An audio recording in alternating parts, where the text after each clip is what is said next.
Ever felt, really stuck at a crossroads, needing some kind of guidance that's, well, bigger than just flipping a coin? Or maybe wondered where people find that solid inner strength. Yeah, exactly. The kind that keeps them going when everything feels chaotic. What if the answers, or at least some big clues, are in texts written thousands of years ago, still really relevant? Mm-hmm. Welcome to the Deep Dive. Today, we're diving into a really fascinating set of sources for September 10th, 2025. Yeah, it's a great collection. Our mission, really, is to pull out the key insights on faith, divine power, healing, guidance, all that good stuff. Trying to get to the core of it. Right. We want to extract those crucial bits of knowledge, help you understand the foundations of spiritual strength, but also like the practical side for your own life. And, without getting totally overwhelmed. Getting it manageable. Exactly. So our sources today are quite a mix. We've got Colossians, Psalms, John, Luke, these ancient, powerful texts. Yeah, the classic. And alongside them, a more contemporary reflection just on prayer. Together, they give some amazing insights into spiritual growth and how we can actually connect with the divine. It's a really interesting blend. Okay, let's unpack this. It's this great mix of ancient wisdom and, honestly, surprisingly practical guidance. Yeah, and what really struck me reading through these is how they all seem to point to this one central theme. Oh, yeah. What's that? This deep, active connection between faith, prayer, and then the actual tangible result, the manifestation of divine power. Ah, okay. So not just ideas, but something real happening. Exactly. It's less about abstract concepts and more like a whole way of living, a dynamic connection. I like that. Okay, so foundations. Let's start right there at the core of faith. First stop is Colossians chapter 2. Right. It kicks off with this really vivid image.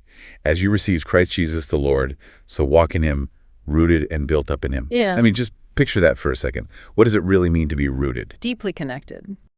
Not just sitting on the surface, but like drawing all your stability, your nourishment from that one source. Think about building a house, right? Bedrock versus sand. Totally. This is bedrock faith it's talking about. And right away, the text gives this warning, almost like, a flashing sign. Heads up. It says, see to it that no one captivates you with an empty, seductive philosophy according to the tradition of men, or these elemental powers of the world that aren't based on Christ. That feels very relevant today, doesn't it? Oh, completely. It's calling for serious discernment. Like, with all the noise online, all the trends, what are you really letting shape your inner world? Is it solid rock or just the latest thing? That's a great way to put it, discerning the foundation. And the text gives the reason why this rootedness is so vital. Go on. It says, in him dwells the whole fullness of the deity bodily, and then you share in this fullness in him. Wow, okay. The whole fullness. Yeah, it's not just a nice metaphor for feeling close. It's this radical statement about unity. It's saying God's complete essence, everything he is, was fully present in Jesus. And through faith. Through faith, we connect directly to that completeness. So there's no room, no need for those empty philosophies to sneak in. Okay, that's huge. And it gets even more specific, right? It talks about this kind of internal renovation. Yeah, the circumcision not administered by hand. Right. By stripping off the carnal body with the circumcision of Christ. What's that about? It's not literal, obviously. No, it's definitely spiritual. Think of it like deep spiritual surgery. Okay. A radical cutting away of the old self-serving patterns, the stuff that holds us back. And internal purification, then.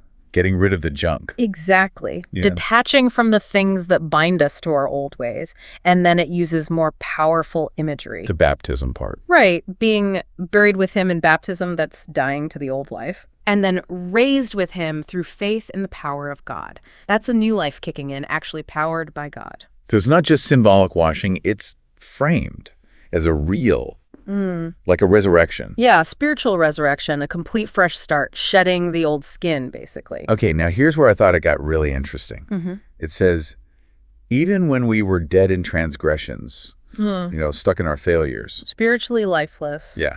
We're brought to life along with him. Yeah. And all our transgressions are forgiven. And get this, the image it uses. God obliterating the bond against us with its legal claims. The debt record. Yes, which was opposed to us.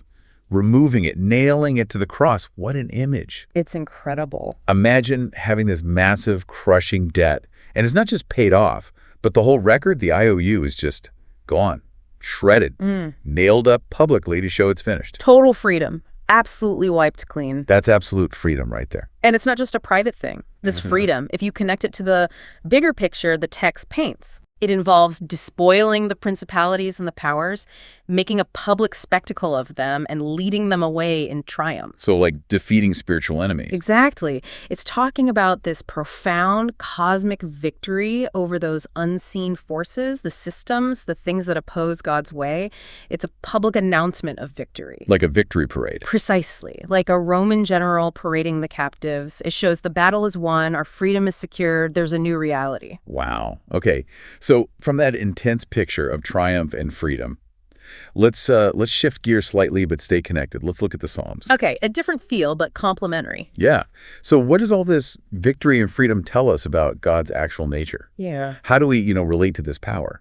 Psalm 145 gives this beautiful picture. He really does. You get phrases like gracious and merciful, slow to anger, and of great kindness. And compassionate toward all his works. It's such a powerful combination, isn't it? Yeah. Ultimate power, but also gentle, benevolent. Right. Not just mighty, but deeply good. And notice the response it describes. You mean all your works give you thanks? Yeah, and let your faithful ones bless you. They talk about the glory of your kingdom and speak of your might. So creation isn't forced into praise, it just overflows. Exactly. It's a spontaneous reaction of gratitude and awe towards a creator who is both powerful and compassionate. Okay, so that kind of makes you wonder, right? How does knowing God is like that change how we act? That's the crucial question the source raises. If we really get that God is gracious, merciful, compassionate to everything. It sets a standard for us. Absolutely. It's like a moral compass, a direct call to reflect those same qualities in how we deal with the world, with each other. So our actions should sort of echo God's character. That seems to be the implication. Fostering gratitude, service, not just observing it from afar. Okay. And building right on that, the Alleluia verse from John 15 is short but packs a punch. The bearing fruit one. Yeah. I chose you from the world that you may go and bear fruit that will last. It really brings things full circle, doesn't it? Oh, so. Well, that deep-rootedness we talked about in Colossians, being built up, it's not just for our own spiritual comfort. It's for a purpose. Right. It's the foundation for doing something meaningful, something that lasts beyond us, bearing fruit that endures. It connects being to doing. A life with real positive impact. Yeah, that connects perfectly. Okay, so now let's shift again. From God's nature and our foundation, let's look at Jesus' actions. Practical guidance, real-world healing. Right. The example. Luke chapter 6 gives us this incredible moment just before Jesus makes maybe the biggest leadership call ever, choosing his core team, the apostles. What does he do? He prays. He doesn't just pray. He departed to the mountain to pray, and he spent the night in prayer to God. The whole night. An entire night. That's not just a quick, help me out here. That's deep, immersive, dedicated seeking of connection before a huge decision. It's such a powerful detail. And what's fascinating is that direct link. Intense prayer, then momentous action. This wasn't casual. It was this profound commitment to getting God's guidance, especially for something with such massive long-term consequences for humanity. It's a model for us then. Absolutely. Before your big choices, how intentional are you? It suggests some decisions need more than just a quick thought. They need real spiritual prep. Deep preparation. Okay. And the result is immediate. Right after. When hour came, he called his disciples to himself, and from them he chose 12, whom he also named apostles. And the text lists them. Yeah, explicitly.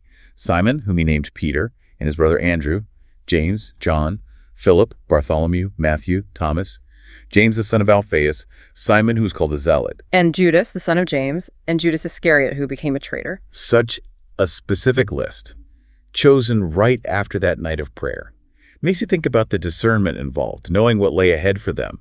Each name carefully chosen. But the story doesn't stop with the choosing right. It flows right into power, healing. The tangible results again. Jesus comes down the mountain with this new team, and bam, a great crowd from all Judea and Jerusalem and the coastal region of Tyre and Sidon came to hear him and to be healed. People came from everywhere. Yeah, this diverse crowd, all looking for something profound, something beyond human help. And it wasn't just physical stuff. No, that's key. The text says even those who were tormented by unclean spirits were cured. Comprehensive healing. And the source is crystal clear. Everyone in the crowd sought to touch him because power came forth from him and healed them all. Wow. Just flowing out. Yeah. Tangible, overflowing power, bringing wholeness, mind, body, spirit. It wasn't a technique, just power. And that connects right back to Colossians, doesn't it? How so? The power of God, the fullness of the deity dwelling in him. Here you see that fullness actively flowing out. Manifesting. Yeah, manifesting is real physical and spiritual restoration. It shows this divine power isn't just an idea. It's active, accessible, and can change even desperate situations. It's the impact of that deep spiritual rooting we talked about. Okay, this is great. And it brings us right back to you listening now. Making it personal. Yeah.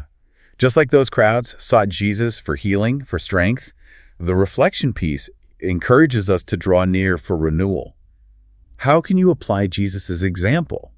That dedicated prayer, that intentional seeking. It's a direct challenge. And the reflection sums up the benefits nicely, right? Prayer strengthens our hearts, helps align our will with God's plan, provides peace, direction, and the grace to serve others faithfully. It's like a whole toolkit. Definitely a toolkit for navigating life today. It really is. And it leads to that pointed question in the source material itself. How can I make more time for prayer so my choices and actions are guided by God's will? Right. It's not just about getting something for ourselves. No, it's about how that renewal, that guidance, helps us reflect grace outwards, helps us serve. So integrating prayer into just how we operate daily. Exactly. Moving it from being just another task to being part of the fabric of our lives, our decision-making, our interactions. What might change if we did that? Well, think about it. What might shift if you faced your next big project or a personal challenge with even a little bit of that all-night commitment Jesus showed? Good question. Okay, so let's recap this deep dive. Let's bring it together. We started with those deep roots of faith in Christ from Colossians, Anchored, firm. leading to that radical triumph over opposition, real liberation. Then we saw God's compassionate, merciful nature in the Psalms, Gracious and kind. and how understanding that shapes our purpose Yeah. to bear fruit that lasts, like in John. Connecting being to doing. And finally, the really practical example from Luke, Jesus praying all night before a huge decision, Leading to guidance. and this incredible healing power flowing out, miraculous results. Yeah. So these ancient texts, plus the reflection, they're not just history lessons. Not at all.